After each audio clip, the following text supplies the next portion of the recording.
And as someone who knows how labels work and stuff, well, you know the producer Darkchild, right?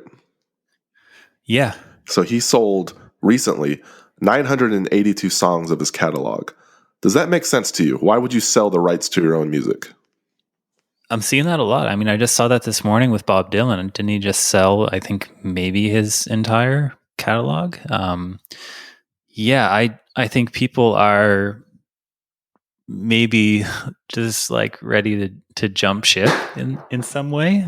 Maybe in someone like Bob Dylan's position, I can see that, it's easier to like divvy out actual money than, your shares on a track to your kids or whatever. In that way, maybe you just don't want to worry about that at a certain point. That makes sense.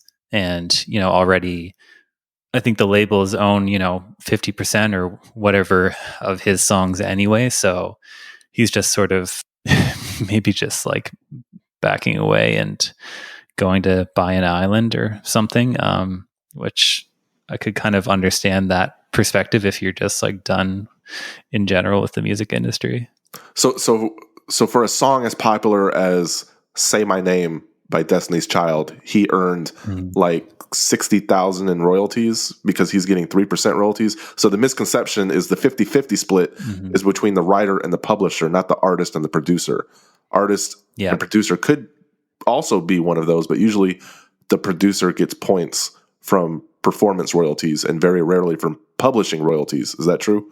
So in some ways gotten a little better for producers because people I know like him and like Timbaland and all these guys are really fighting for producers, which I think should have been the way it was from day one. Because like, especially now, like if you listen to a lot of music, like, can you just like sit back and think like, do I like this because of just the vocals or the fact that the production is like sounding amazing, it's mixed so well, which was probably done by the producer.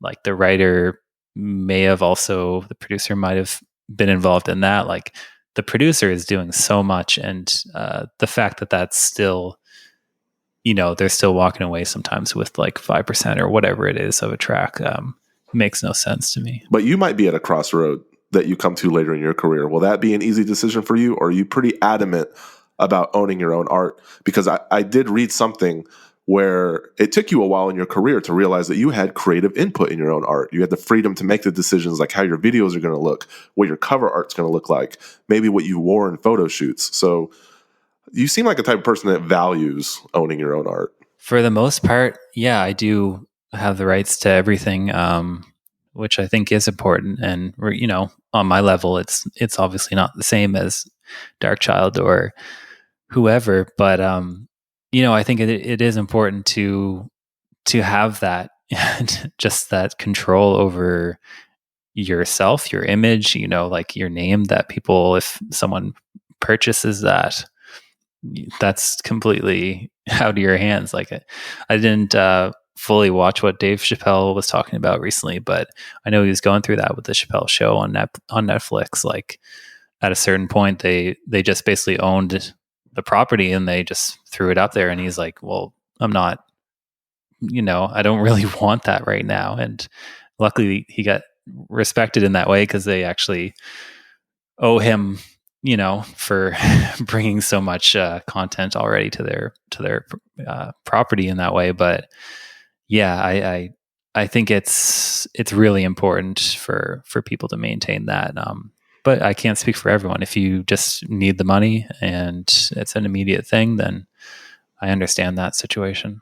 That's what was confusing to me because he has 982 hits. I was like, I don't know if Yeah, he needs the money, I but know, and that's a crazy situation. He's definitely one of my favorites, and yeah, that's kind of weird to see someone who made music that shaped, parts of your life, just to be like, all right, I'm good. Just like give me a check for all that. You can do whatever you want with it for the rest of like the rest of time.